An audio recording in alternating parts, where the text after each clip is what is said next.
Alhamdulillahi Rabbil Alamin, wassalatu wassalamu ala Sayyidina Muhammadin ashrafil anbiya wal mursalin wa ala alihi wa ashabihi ajma'in. Ya Sayyidi ya Rasulullah khudh bi yadi kallati lati adrikni ya shafi'al mudhibin. Alhamdulillah.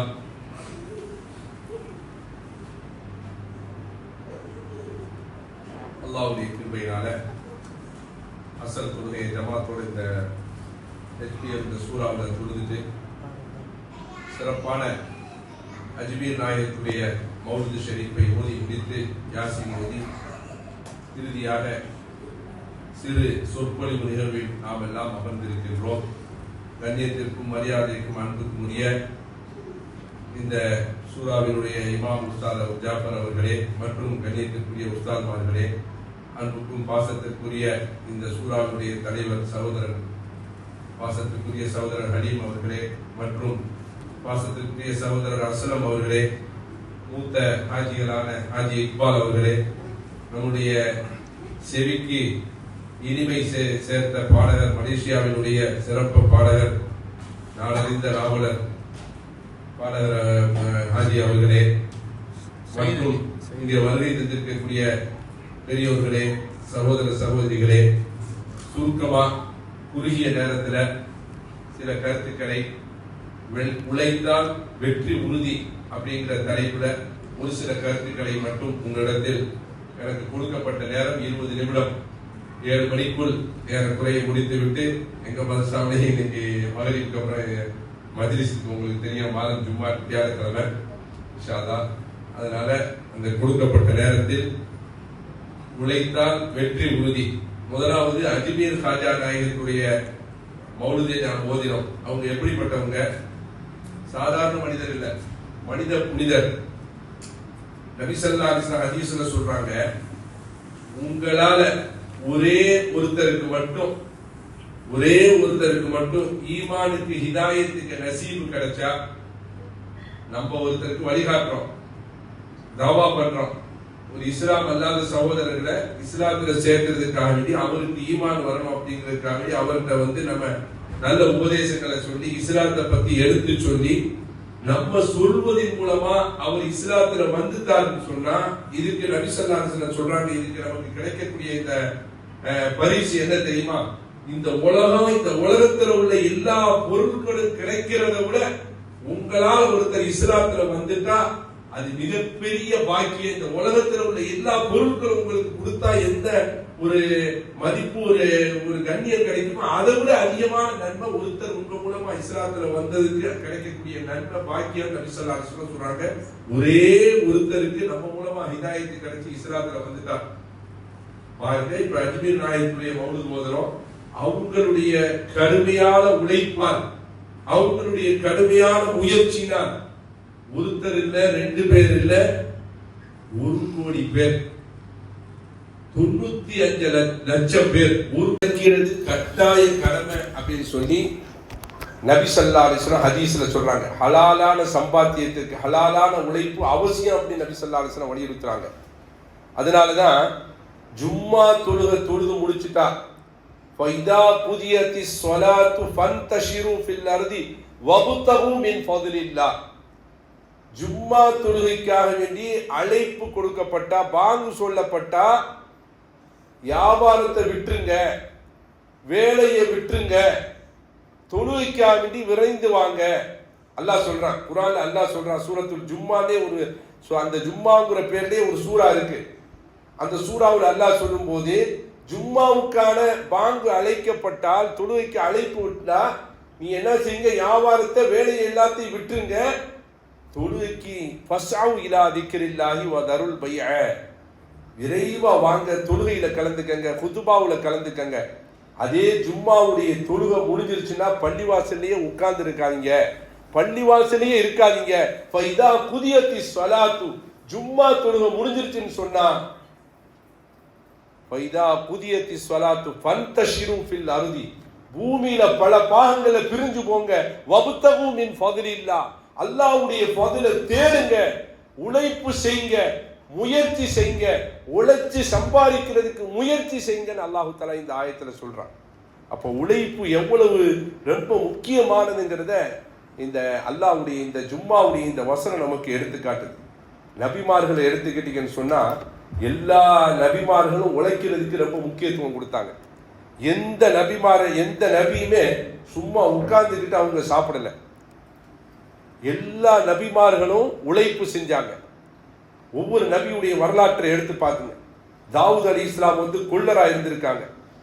Adam அலைஹிஸ்ஸலாமும் Ibrahim அலைஹிஸ்ஸலாம் செய்தனா இப்ராஹிம் அலைஹிஸ்ஸலாம் அவங்களும் விவசாயியா இருந்திருக்காங்க. அதே மாதிரி மூசா அலைஹிஸ்ஸலாம் இடையரா இருந்திருக்காங்க. எல்லா நபிமார்களுடைய வரலாற்றை எடுத்து பாருங்க. எல்லாரும் கடுமையான உழைப்பு செஞ்சிருக்காங்க. நபி ஸல்லல்லாஹு அலைஹி வஸல்லம் அவங்க நம்மளுடைய உயிரிலும் மேலான கண்மணி நாயகம் ஸல்லல்லாஹு அலைஹி வஸல்லம் அவங்க சிறு வயதுல ஆடு மேய்க்கக்கூடியவராக இருந்தாங்க. அவங்க வாலிபரா இருக்கும்போது வியாபாரத்துக்கு ஹதீஜா நாயகி அவங்கள அனுப்பி வச்சாங்க. அவங்கள தேர்ந்தெடுத்தாங்க. நேர்மையான வியாபாரி, நேர்மையானவர், உண்மையானவர், அஸ்ஸாதிக், உண்மையானவர் அப்படின்னு சொல்லி நபி ஸல்லல்லாஹு அலைஹி வஸல்லம் அவங்கள வியாபாரத்துக்கு ஹதீஜா நாயகி அனுப்பி வச்சாங்க. அப்ப நபிமார்களுடைய வரலாற்றை அவங்களுடைய சம்பவங்களை எல்லாம் எடுத்து பார்த்தோம்னு சொன்னா யாருமே உழைக்காம இல்லை, எல்லாமே உழைச்சாங்க. உழைக்கிறது கட்டாய கடமை. அல்லாஹ் குர்ஆன்ல நம்ம ஜும்மாவுடைய இதை கேட்டோம். தொழுக முடிஞ்சிட்டா நீங்க வெளியே போங்க, அல்லாஹ் சொல்றான். வெளியே பிறப்பிட்டு போங்க, போய் என்ன செய்யுங்க, உழைப்பு செய்யுங்க. உழைச்சா கண்டிப்பா நம்ம முன்னேற முடியும். இன்னைக்கு ஒரு சமூகம் முன்னேறணும்னு சொன்னா, ஒரு குடும்பம் முன்னேறணும்னு சொன்னா, அதே மாதிரி ஒரு சமூகம் முன்னேறணும்னு சொன்னா, ஒரு நாடு முன்னேறணும்னு சொன்னா உழைப்பு ரொம்ப முக்கியம். உலகத்திலேயே ரொம்ப பெரிய நாடு, ரொம்ப சிறந்த நாடு அப்படின்னு சொல்லி உலக அளவுல பேர் வாங்கின நாடு எந்த நாடுங்க? ஜப்பான் நாடு. இந்த ஜப்பான் நாட்டில் உழைப்பினுடைய ஊக்கத்தை ரொம்ப அங்க சொல்லி கொடுக்கப்படுது. அந்த நாட்டுக்கு சுற்றுலா போயிட்டு வர்றவங்க சொல்றாங்க, ஜப்பான் நாட்டில் கடுமையான முறையில் மக்கள் உழைக்கிறாங்க. ஆனா நம்ம பகுதிகளில் பார்த்தோம்னு சொன்னா ஒரு வீட்டில் 4 பேர் இருந்தாங்கன்னு சொன்னா 2 பேர் கடுமையா உழைப்பாங்க. 2 பேர் இந்த 2 பேர்த்துடைய உழைப்புல வாழ்க்கை நடத்தக்கூடியவங்களா இருப்பாங்க. அதுதான் நம்ம நாட்டுடைய நிலைமையா இருக்கு. எல்லாரும் உழைக்கணும். குடும்பத்துக்கு உழைச்சி சம்பாதித்து சொத்து சேர்த்து வைக்கணும். நபி ஸல்லல்லாஹு அலைஹி வஸல்லம் ஹதீஸ்ல சொல்றாங்க, நீங்க மௌத்தாகும் போது உங்க பிள்ளைகளை யாசகம் கேட்கக்கூடிய பிச்சைக்காரர்களாக உலகத்தில் விட்டுட்டு வராதீங்க. உங்க பிள்ளைகளுக்காக வேண்டி சொத்துக்களை சேர்த்து வைங்கிறாங்க. அதே நல்ல ஒழுக்கத்தையும் கற்றுக் கொடுங்க. உங்க பிள்ளைகளுக்கு நீங்க சொத்து சேர்த்து வைங்க. சொத்து சேர்க்கணும்னா என்ன செய்யணும்?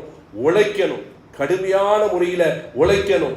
வல்லைஸலில் இன்சான் இல்லா மா ஸஅ. மனிதனுக்கு அவனுடைய முயற்சியை தவிர வேறு எதுவும் கிடையாது. அப்ப கடுமையான முயற்சி இருக்கணும், கடுமையான உழைப்பு இருக்கணும். ஒருத்தர் வர்றாரு, நான் தொழுதுகிட்டே இருப்பேன், அல்லாஹும்ம ர்ஸுக்னா, யா அல்லாஹ் எங்களுக்கு ரிஸ்க கொடுப்பாயாக, யா அல்லாஹ் எங்களுக்கு ரிஸ்க கொடுப்பாயான்னு சொல்லி பள்ளிவாசல்ல உட்கார்ந்து துவா கேட்டுக்கிட்டே இருக்கார். துவா கேட்டுக்கிட்டே இருந்தா போதுமா? யா அல்லாஹ் எங்களுக்கு ரிஸ்க கொடு அல்லாஹ், ரிஸ்க கொடு அல்லாஹ்னு துவா கேட்டுக்கிட்டே இருந்தா போதுமா? உழைக்காம துவா கேட்டா அல்லாஹ் கொடுத்துருவானா? உழைப்பும் வேணும், அல்லாஹ் மேல தவக்கலும் வேணும், துவாவும் வேணும். துவா மட்டும் செஞ்சா பத்தாது.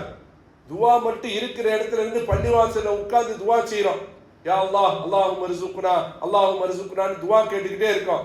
போய் வெளியில போய் வேலை செய்யல, உழைக்கல, வியாபாரம் செய்யல, எந்த முயற்சியும் செய்யல, பள்ளிவாசல்ல உட்கார்ந்து துவா மட்டும் கேட்டுக்கிட்டு இருந்தா அல்லாஹ் கொடுக்க மாட்டான். செய்தனா உமர் ரலியல்லாஹு தஆலா அன்ஹு காலத்துல சில பேர் இப்படித்தான் பள்ளிவாசல்லையே முடங்கி கிடந்தாங்க, துவா கேட்டுக்கிட்டு இருந்தாங்க. அப்ப உமர் ரலியல்லாஹு தஆலா அன்ஹு அவங்கள பத்தி நமக்கெல்லாம் தெரியும் எப்படிப்பட்டவங்க. சுருக்கமா சொல்றதா இருந்தா, உமர் ஒரு வழியா வந்தாங்கன்னு சொன்னா அவங்க வர்ற வழியில ஷைத்தான் அவங்கள பார்த்து காத்து பிரிஞ்சு வேற வழியா போயிடுவானா. அந்த அளவுக்கு கடுமையானவங்க. செய்தனா உமர் ரலியல்லாஹு தஆலா அன்ஹு பள்ளிவாசலுக்கு வந்தாங்க. இந்த மாதிரி வேலைக்கு போகாம உழைப்பு செய்யாம பள்ளிவாசலையே முடங்கி கிடந்தவங்களை பார்த்தாங்க. சாட்டையை எடுத்தாங்க. சாட்டையை எடுத்துட்டா எல்லாம் அப்படி பயந்துருவாங்கல்ல. சாட்டை எடுத்தோன்னு எந்திரிங்க, எல்லாம் எந்திரிச்சு போய் உழைப்பு செய்யுங்க. உங்க மனைவி மக்களை காப்பாத்துறதுக்கு, உங்க மனைவி மக்களுக்கு செலவினங்களுக்கு நீங்க என்ன செய்யுங்க, உழைப்பு செய்யுங்கன்னு வலியுறுத்தினாங்க உமர் ரலியல்லாஹு தஆலா. நபி ஸல்லல்லாஹு அலைஹி வஸல்லத்துல வந்து ஒரு தோழர், யா ரசூலல்லாஹ், நான் பக்கீரா இருக்கேன், நான் ரொம்ப ஏழையா இருக்கேன், நான் ரொம்ப கஷ்டத்துல இருக்கேன், என் குடும்பத்துக்கு உணவுக்கு கூட எனக்கு வழி இல்லை, ரொம்ப சிரமமான சூழ்நிலையில இருக்கேன், எனக்கு உதவி செய்யுங்க யாசகம் கேட்டு வந்தார். அப்ப நபி ஸல்லல்லாஹு அலைஹி வஸல்லம் உழைப்பினுடைய முக்கியத்துவத்தை எந்த அளவுக்கு வலியுறுத்துறாங்கன்னு பாருங்க. யாசகம் கேட்டு வந்தவர்கிட்ட நபி ஸல்லல்லாஹு அலைஹி வஸல்லம் என்ன செஞ்சிருக்கலாம், கொஞ்சம் காசுகளை கொடுத்து, சில நேரத்தில் நபி ஸல்லல்லாஹு அலைஹி வஸல்லம் அப்படி உதவி செஞ்சிருக்காங்க. அப்படி யாசகம் கேட்டு வந்தவர்கிட்ட நபி ஸல்லல்லாஹு அலைஹி வஸல்லம் அவருக்கு உதவி செஞ்சு அவரை அனுப்பி வச்சிருக்கலாம். இன்னைக்கெல்லாம் நம்மள்கிட்ட நிறைய பேர் வர்றாங்க, நிறைய பேர் வர்றவங்ககிட்ட என்ன செய்யணும், உடம்பு நல்லா இருக்கும், கை கால் எல்லாம் ராகத்தா கொடுத்துருப்பான், கை கால் நல்லா திடகாத்திரமா இருக்கும், கையை நல்லா வேலை செய்யும், கால் நல்லா வேலை செய்யும், நல்லா பைக் ஓட்டுவார். யாரும் கோச்சிக்காதீங்க, நம்ம மலேசியா நாட்டில் எதுக்கெடுத்தாலும் ஜக்காத்து ஜக்காத்துன்னு சொல்லி நிறைய பேருடைய உழைப்பை கெடுத்து வச்சிருக்காங்க. ஜக்காத்து யாருக்கு கடமை, யாருக்கு வழி இல்லையோ, பிழைக்கிறதுக்கு வழி இல்லையோ, யாருக்கு எந்த சூழ்நிலையிலையும் உழைக்கிறதுக்கு வழி இல்லையோ அவங்களுக்கு ஜக்காத்து கொடுக்கணும். அவங்களுக்கு வேலைக்கு போக முடியாது, கை கால் முடக்கம், ஊனம், கஷ்டம், சிரமம், நோய், இந்த மாதிரி சிரமத்தில் இருக்கிறவங்களுக்கு கொடுத்தா அது உதவின்னு சொல்லி ஜக்காத்து அதைத்தான் சொல்லுது. ஆனா அரசாங்கம் கொடுத்திருக்கக்கூடிய அந்த சலுகையை எடுத்து இந்த மலேசியா நாட்டில் யாரும் தவறா எடுத்துக்கிற கூடாது. பெண்களுடைய வாழ்க்கையே கேள்விக்குரியாது. நிறைய சிறை, நிறைய தலாக், சிறு வயசுலேயே நிறைய மலா இனத்திலையும் சரி, நம்ம இனத்திலையும் சரி, எனக்கு தெரிஞ்ச ஓதக்கூடிய பிள்ளைகளுடைய தாய்மார்கள் நிறைய பேர் சிறை. அவங்களுடைய என்ன தெரியுமா, யாரும் தப்பா நினைக்காதீங்க, 2 பிள்ளைங்க 3 பிள்ளைங்க இருந்தாங்கன்னு சொன்னா அவங்க வந்து கணவர்கிட்ட கொஞ்சம் சிறு விஷயத்துக்கு கூட இன்னைக்கு யாரும் பொறுத்து போக தயாரா இல்லை.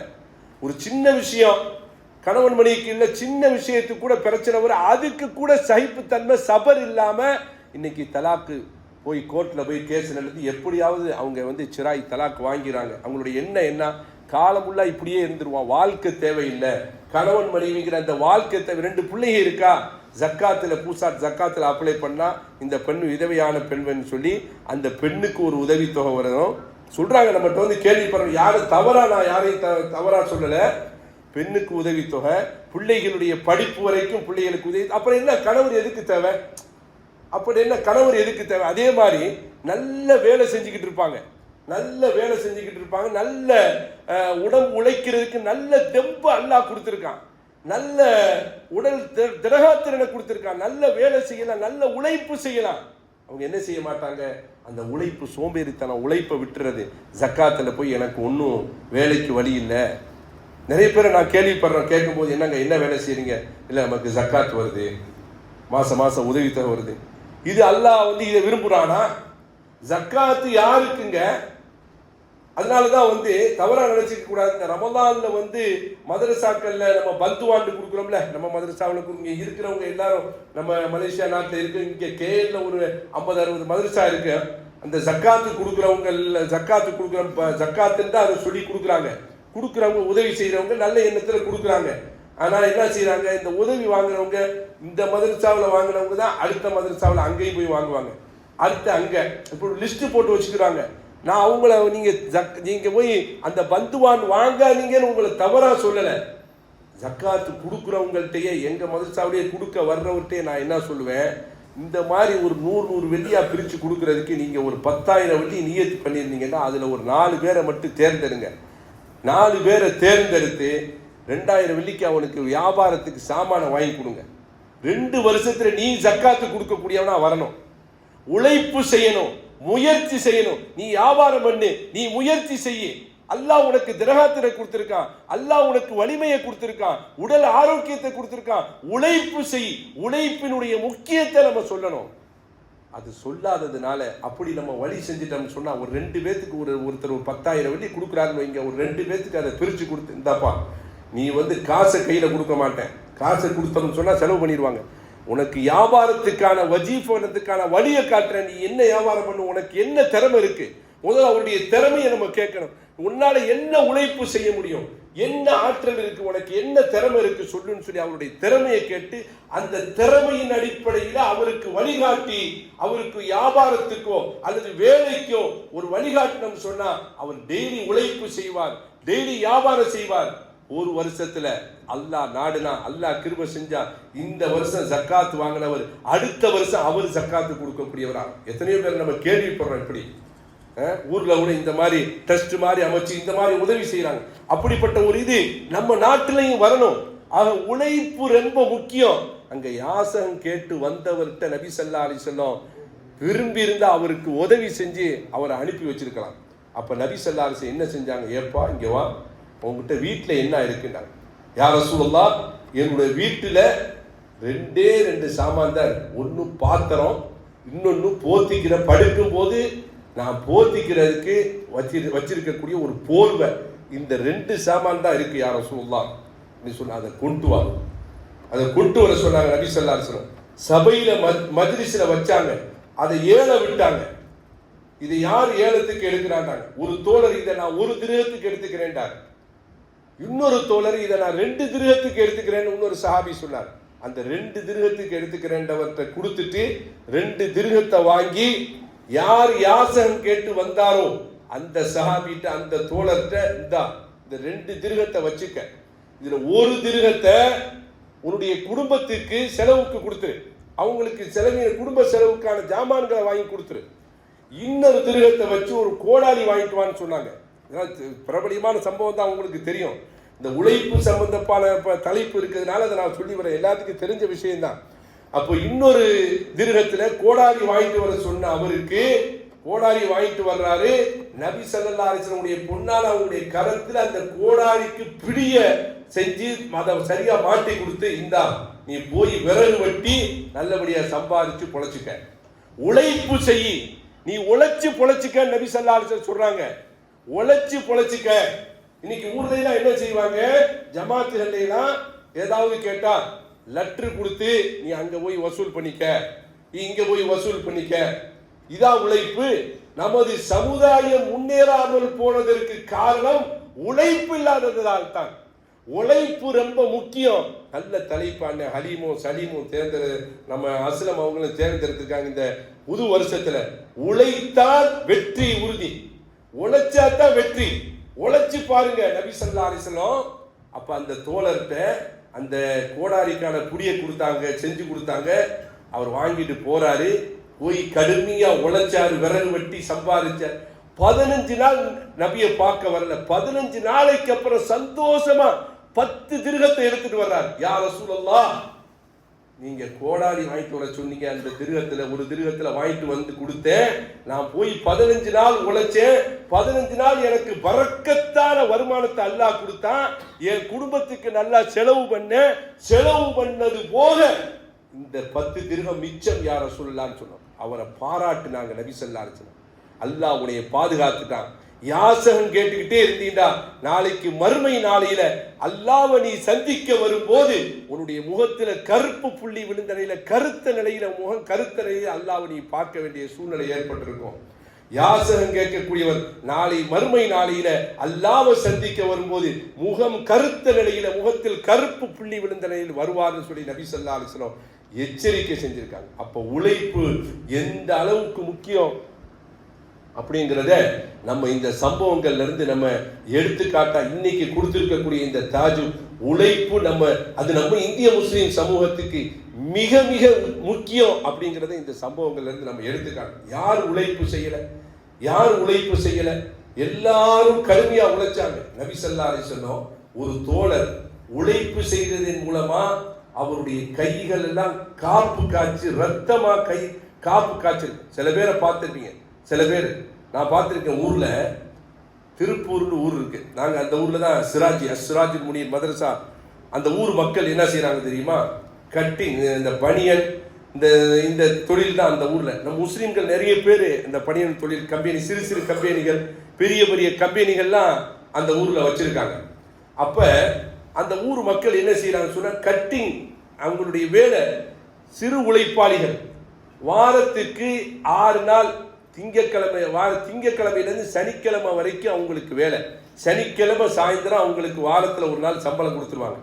தொழுவு வருவாங்க, உழைச்சிட்டு அவங்க தொழுகையும் விட மாட்டாங்க. கரெக்டாக 5 வக்து தொழுவாங்க. திருப்பூரில் பெரிய பள்ளிவாசல் இருக்கு, அங்கே தான் மதுசா இருக்கு. நீங்கள் போனீங்கன்னா, தமிழ்நாடு போனீங்கன்னா அந்த ஊரை போய் பாருங்க. அவங்கள அந்த வேலை செய்கிறவங்களுடைய, உழைப்பு செய்தவங்களுடைய கையை பார்த்தீங்கன்னு சொன்னால், அந்த கத்திரி வந்திருக்கு, அந்த துணியை கட் பண்ணுற அந்த கத்திரி, பெரிய கத்திரி, அதில் துணியை போட்டு சுற்றி இருப்பாங்க. ஏன்னா கையில் இந்த இடத்துல பிடிக்க முடியாது, பிடிச்சா வலிக்கும். ஆரம்பத்தில் பிடிக்கும் போது அது லேசான, அது கடுமையான வழியாக இருக்கும். அது பழக்கத்துக்கு வந்துடும். அந்த இடமெல்லாம் அவங்களுக்கு காப்பு காய்ச்சணும். காலையில் 8 மணிக்கு கம்பெனிக்கு போனாங்கன்னு சொன்னால் சாயந்தரம் 6 மணி வரைக்கும் கடுமையான உழைப்பு. கடுமையாக உழைச்சிட்டு சனிக்கிழமை வரும்போது சாயந்தரம் சந்தோஷமா அந்த சம்பளங்களை வாங்கிட்டு வருவாங்க இந்த மக்கள். நம்ம பாப்போம், சொல்லுவாங்க, இது ஏன் எங்கள் கையெல்லாம் இப்படி காப்பு காய்ச்சிருக்குன்னு சொன்னால், அந்த கத்திரிக்கோலை பிடிச்சது. அந்த கத்திரியை வாங்கி பார்க்கும்போது தான் இப்படிப்பட்ட கத்திரியை நீங்கள் பிடிச்சி துணியை கட் பண்ணுறீங்களான்னு தெரியும். ஒரு துணி இல்லைங்க, 10 துணியை ஒன்றா வச்சு ஒரே நேரத்தில் கட் பண்ணணும். ஒரு கணக்கு இருக்கு. 1 டஜன் துணியை கட் பண்ணால் அதுக்கு இவ்வளவு கூலின்னு சொல்லி, இவ்வளவு பணம் சொல்லி ஒரு கணக்கு இருக்கு. ஒரு நாளைக்கு எத்தனை டஜன்கிறதையும் அவங்க கணக்கு வச்சு வேலை செய்யணும். ஆக அப்படி கடுமையா உழைப்பதன் மூலமாக அவருடைய கைகள் எல்லாம் காப்பு காய்ச்சிருக்கும். இதே மாதிரி நபி ஸல்லல்லாஹு அலைஹி வஸல்லம் ஒரு தோழர் அவருடைய கையை பார்க்கிறாங்க, ரத்தமா காப்பு காய்ச்சிருக்கு. என்னங்க, ஏன் இப்படி? யா ரசூலுல்லாஹ், உழைப்பு செய்ததின் மூலமாக என்னுடைய கையெல்லாம் காப்பு காய்ச்சி, உங்க கையை கொடுங்க, உங்க கையை கொடுங்கன்னு சொல்லி அவருடைய கையை பிடிச்சி நபி ஸல்லல்லாஹு அலைஹி வஸல்லம் அப்படி முத்தம் போட்டாங்க. ஏன் முத்தம் போட்டாங்க? உழைப்பை வலியுறுத்தினார்கள். உழைத்த கரத்தால் சம்பாதித்து சாப்பிட்ட அந்த உடம்பு ஒருபோதும் நரகத்திற்கு செல்லாது.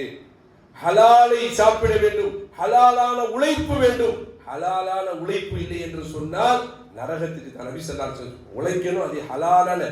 அதுதான் நம்ம சொன்னோம், தலபு கஸ்புல் ஹலாலி ஃபரீதத்தும் பாதல் ஃபரீதா. அல்லாஹ்வுக்கு செய்ய வேண்டிய கடமையை நிறைவேற்றுறதுக்கு பின்னாடி நம்ம என்ன செய்யணும்? ஹலாலான உழைப்பு, ஹலாலான சம்பாத்தியம், ஹலாலான வேலையை தேடணும். அதுதான் நபி ஸல்லல்லாஹு அலைஹி வஸல்லம் வலியுறுத்தி குறிப்பிட்டு காட்டுறாங்க. இமாம்களுடைய வாழ்க்கையை எடுத்துக்கங்க. இமாம் அபு ஹனீஃபா ரஹ்மத்துல்லாஹி அலைஹி, இமாம் அபு ஹனீஃபா ரஹ்மத்துல்லாஹி அலைஹி நமக்குலாம் தெரியும் எப்படிப்பட்ட இமாம் அப்படின்னு சொல்லி. ஒரு மதுரபுடைய மிகப்பெரிய இமாம், மேதை. அவங்க ஜவுளி வியாபாரம் பார்த்துருக்காங்க. எல்லா இமாம்களையும் நம்ம கேள்விப்பட்டிருப்போம். ஜவுளி வியாபாரம் பார்த்துருக்காங்க. அப்படி பார்க்கும்போது அவங்க நேர்மையா வியாபாரம் பார்த்துருக்காங்க. அவங்க வெளியூருக்கு போக வேண்டிய நேரம் வரும்போது கடையை வேற ஒருத்தட்ட, இப்போ நம்மளாம் ரெஸ்டாரண்ட்டை வந்து ஊருக்கு போகும்போது வேற ஒருத்தட்ட கொடுத்துட்டு போகிறோம்ல, போயிட்டு தவணைக்கு கொடுத்துட்டு போவான். போயிட்டு வந்ததுக்கு அப்புறம் சொல்றாங்களா இல்லையா, அதை காணா இதை காணா, சொன்ன மாதிரி நடக்கலை, வியாபாரத்தையெல்லாம் தொலைச்சிட்டாரு அப்படின்னு குறையத்தான் சொல்றாங்க. நம்ம பார்க்குறோம். ஏன்னா எதுலையுமே வந்து இக்லாஸ் இல்லை, ஒரு நம்பிக்கை இல்லை. நம்பிக்கை மோசடி இருக்கிறதுனால அந்த மாதிரி இருக்கு. அப்ப இமாம் அபு ஹனீஃபா ரஹ்மத்துல்லாஹி அலைஹி ஒரு ஆளை கூப்பிட்டு, அவர்கிட்ட என் கடையை பார்த்துக்கங்க, நான் ஊருக்கு போறேன், வெளியூருக்கு போயிட்டு கொஞ்ச நாள்ல வந்துடுவேன். அப்படி கடையை ஒப்படைக்கும் போது சொல்றாங்க, இந்த துணியில ஒரு துணியில டேமேஜ் இருக்கு, இதுல லேசான கிழிச்சல் இருக்கு, அதை பாதி விலைக்கு தான் விற்கணும்னு சொல்லி அதை திரும்ப திரும்ப பல தடவை வலியுறுத்தி சொல்லிட்டு இமாம் அவங்க வெளியூருக்கு போயிடுறாங்க. போயிட்டு வந்ததுக்கு அப்புறம் அவர்கிட்ட கூப்பிட்டு கடையை ஒப்புக்கொள்றாங்க. அப்போ ஒப்புக்கொள்ளும் போது கேட்குறாங்க, நான் சொன்ன மாதிரி நேர்மையா நீதியா நல்ல முறையில் வியாபாரம் பண்ணியான்னு கேட்குறாங்க. ஆமாங்க, நான் ஒரு விஷயத்த சொன்னேன், ஒரு துணியில டேமேஜ் இருக்கு, அதுல கிழிச்சல் இருக்கு, அதை பாதி விலைக்கு தான் விற்கணும்னு சொன்னேன், அது யாவும் இருக்கா, அது எப்படி செஞ்சேன்னு கேட்கும்போது, அடடா இமாம் அவர்களே, இதை மறந்துட்டு முழு விலைக்கு அதை நான் வித்துட்டேன். அப்போ இமாம் பதறி போயிட்டு என்ன செய்யறாங்க, இமாம் அபு ஹனீஃபா ரஹ்மத்துல்லாஹி அலைஹி, யாருக்கு இந்த ஊர்ல அந்த துணியை வித்தன்னு தெரியுமா?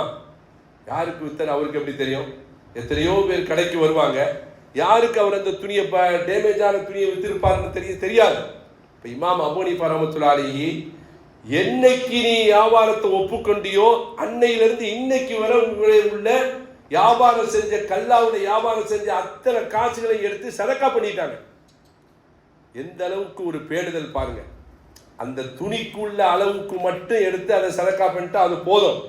இமாம் அபு ஹனீஃபா ரஹ்மத்துல்லாஹி அலைஹி அவங்களுடைய பேணுதலை பாருங்க.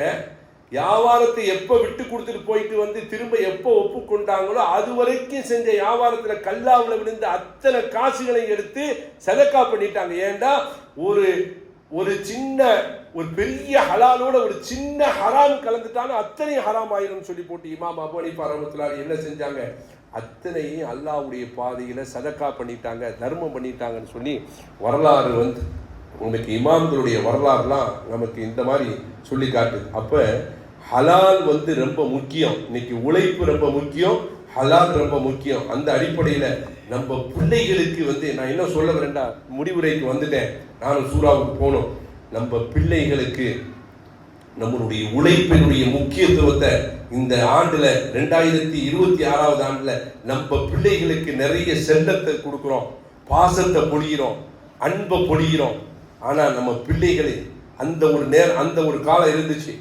நம்ம காலத்துல, உங்க காலம், நம்ம காலத்துல எல்லாம் நம்ம அத்தா அம்மா நம்ம தொழுதாங்கன்னு சொன்னா, டேய் இங்க வாடா, பக்கத்துல இருக்கான் தொழுட அல்லாட துவா கேட்கலாம், அத்தா அம்மாவுக்கு துவா கேட்கலாம் சொல்லி கொடுப்பாங்க. நம்ம அத்தா அம்மா, எங்க அத்தா அம்மா, எங்க அம்மா பார்த்தா உட்கார்ந்தா தொழுத்தா, அத்தா அம்மாவுக்கு நீண்ட ஆயுளுக்கு துவா செய்தா, அத்தா அம்மாவுக்கு அல்லா ரிஸ்க்கு பரக்கத்தை கொடுக்கணும் துவா செய்தா, அத்தா அம்மா நல்ல வேலை செய்யணும், உழைப்பு செய்யணும் துவா செய்தான். பிள்ளைகளுக்கு துவா செய்ய சொல்லி நம்ம தாய் தகப்ப நமக்கு சொன்னாங்க. ஆனா இன்னைக்கு நம்ம பிள்ளைங்க யாரும் தவறா நினைக்காதீங்க, உலக அளவுல யாருமே பிள்ளைகளை துவா செய்ய சொல்லி கொடுக்கறது இல்லை. காரணம் என்னன்னு சொன்னா எல்லாரும் கையிலும் இது இருக்கு. பிள்ளைகளுடைய பொழுதுபோக்கு இன்னைக்கு தலைப்பு வேற. ஆனா நான் இது சொல்ல வர்றேன், பிள்ளைகளுடைய பொழுதுபோக்கு வேற மாதிரி இருக்கு.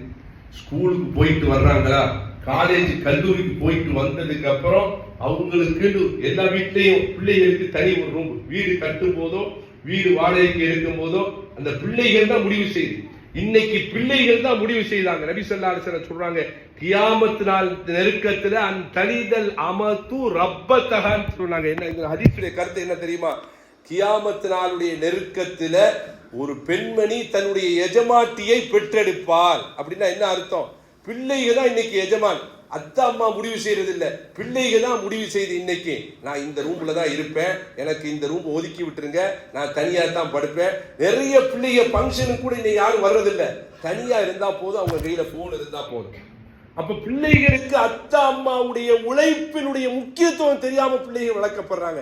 கஷ்டங்கள் இன்னைக்கு நிறைய பேர் ரெஸ்டாரண்ட் வச்சிருக்கவங்களும் சரி, மீன் மார்க்கெட் வச்சிருக்கவங்களும் சரி, வேற வேலை செய்யறவங்களும் சரி, அத்தா காலையில போறாரு, சாயந்தரம் வர்றாரு, என்ன நடக்குது அதுக்கடையில் அவர் ஆபீஸ்ல எவ்வளவு பிரச்சனைகளை சந்திக்கிறார், கடையில எவ்வளவு பிரச்சனை. நம்மளுடைய கஷ்டங்களை, நம்மளுடைய உழைப்பினுடைய சிரமங்களை, நம்மளுடைய முயற்சியினுடைய சிரமங்களை நம்மளுடைய பிள்ளைகளுக்கு சொல்லிக் கொடுக்க வேண்டும். அது இப்ப லீவ்ல எல்லாம் பிள்ளைகளுக்கு வர்ற பிள்ளைகிட்ட மாதிரி சாப்பிட்ற பிள்ளைகிட்ட எத்தனை மணிக்கு படுப்பேன் சார்? 2 மணிக்கு படுப்பேன். 2 மணி வரைக்கும் என்ன போன் பார்த்துக்கிட்டு இருந்தேன் உஸ்தாத். காலைல சுபு தொழுதியா? இல்ல உஸ்தாத், காலையில சுபு தொழுது. மன் சல்லா ஸலாத்த சுபுஹி ஃபஹுவ ஃபீ திம்மத்தில்லாஹி. நபி ஸல்லல்லாஹு அலைஹி வஸல்லம் ஹதீஸ்ல சொல்றாங்க, யார் சுபு தொழுகையை தொழுதாங்களோ அவங்க அல்லாஹ்வுடைய பாதுகாப்புல, அல்லாஹ்வுடைய பொறுப்புல இருக்காங்க. காலையில சுபு தொழுதுட்டு வியாபாரத்துக்கு போங்க, காலையில சுபு தொழுகையை அல்லாஹ்வுக்கு செய்ய வேண்டிய கடமையை நிறைவேற்றிட்டு வேலைக்கு போங்க, முயற்சி செய்யுங்க, உழைப்பு செய்யுங்க அப்படிங்கிறாங்க. கடை திறக்கிறவரும் 10 மணிக்கு தான் வந்து திறக்கிறாரு, வேலைக்கு போறவரும் 9 மணிக்கு தான் தோறாரு. சுபு தொழுக தூக்கத்திலேயே போயிடுது. நிறைய பேருக்கு சுபு தொழுகையை பத்தி தெரியறது இல்ல, அந்த முக்கியத்துவத்தை பத்தி தெரியுது. ஆனா அல்லாஹ்வுடைய நபி ஸல்லல்லாஹு அலைஹி வஸல்லம் என்ன சொல்றாங்க? காலையில அல்லாஹ்வுக்கு செய்ய வேண்டிய கடமையை நீங்க செஞ்சுட்டு சுபு தொழுகையை தொழுதுட்டு தூங்காதீங்க. சுபு தொழுது தூங்கக்கூடாது. நிறைய பேர் சுபுக்கு தொழுகிறாங்க, தொழுகாளி இருக்காங்க, சுபு தொழுதுட்டு அதுல ஒரு தூக்கம், ஒரு 10 மணி 9 மணி வரைக்கும். சுபுடைய நேரத்துல தூங்கினா பரக்கத்து போயிடும், நிறைய இழப்புகள் உண்டாகும் சொல்லி அதை வரலாற்றில் சொல்றாங்க. அது பெரிய நிகழ்வு. சுபு தொழுதுட்டு தொழுகையை நிறைவேற்றிட்டு அல்லாஹ்வுக்கு துஆ செஞ்சுட்டு போறேன்னு சொன்னா அந்த வியாபாரத்துல, அந்த வேலையில அல்லாஹ் பரக்கத்து செய்வான், அந்த உழைப்புல அல்லாஹ்வுடைய பரக்கத்து கிடைக்கும் நபி ஸல்லல்லாஹு அலைஹி வஸல்லம் சொல்றாங்க. அப்ப உழைப்பு வந்து என்ன செய்யணும் சொன்னா, ஒரே தான் நம்ம துஆவுல மட்டும் இருக்கக்கூடாது. ஒன்னு அல்லாஹ் மேல தவக்குல் வேணும், துஆவும் வேணும், கடுமையான உழைப்பு வேணும். கடுமையான உழைப்பு இருந்தா தான் நம்ம முன்னேற முடியும். நம்ம வெற்றி நமக்கு உறுதியா கிடைக்கும் அப்படிங்கிறத இன்னைக்கு 2026வது ஆண்டுல நம்ம உறுதி எடுத்துக்கொள்வோம். நம்முடைய பிள்ளைகளை பழக்குவோம், நம்ம பிள்ளைகளை பழக்குவோம். ஒரு பிள்ளை மதரசாவுக்கு வரலங்க, ஒரு வாரமா ஏன் வரல அப்படின்னு கேட்கிறப்ப, நான் ரூமா நேனே வீட்டுக்கு போய், ஏன் ரூமா நேனே வீட்டுக்கு போயிருந்தேன், ஆயா ஈபு டுவாரம் காடோ saya balik rumah tapi sekarang sudah settle saya balik. அந்த புள்ள சொல்லுது, முதல் அம்மா அத்தா சண்டை, நான் ஊருக்கு அம்மா நேனி வீட்டுக்கு போயிட்டேன், இப்போ செட்டில் ஆயிடுச்சு வந்துட்டேன். அந்த பிள்ளைக்கு ஒரு 8 வயசு பிள்ளைக்கு சண்டை ஓட்டுக்கிறாங்க, செட்டில் ஆயிடுச்சு, எல்லாம் தெரியுது. அப்போ அந்த பிள்ளைகிட்ட நான் சொன்னேன், நீ துவா செய், உங்க அத்தா அம்மாவுக்கு நீ துவா செய். யா அல்லாஹ் எங்க அத்தா அம்மா ஒற்றுமையா இருக்கவை, யா அல்லாஹ் எங்க அத்தா அம்மாவை சந்தோஷமா இருக்கவை, எங்க அத்தா அம்மாவுக்கு ஹலாலான ரிஸ்க கொடு, ஹலாலான வேலையை கொடு, நல்ல உழைப்பை கொடு. நம்ம பிள்ளைகளுக்கு நாம் துவா செய்து பழக்குவோம். நமது பிள்ளைகளுடைய எதிர்காலம் நல்ல முறையில் உழைப்பை கொண்டு முன்னேற வேண்டும். முன்னேறினால் வெற்றி நமக்கும் சரி நமது பிள்ளைகளுக்கும் உறுதியாக கிடைக்கும். வல்ல நாயன் அல்லாஹ் அந்த தௌஃபீக்கை எனக்கும் உங்களுக்கும் தந்தல் புரிவானாக. வாய்ப்புக்கு நன்றி கூறி விடைபெறுகின்றேன். வாஹிர் தவானா அனில் அல்ஹம்துலில்லாஹி ரப்பில் ஆலமீன். அஸ்ஸலாமு அலைக்கும் வரஹ்மத்துல்லாஹி தஆலா வ பரகாத்துஹு.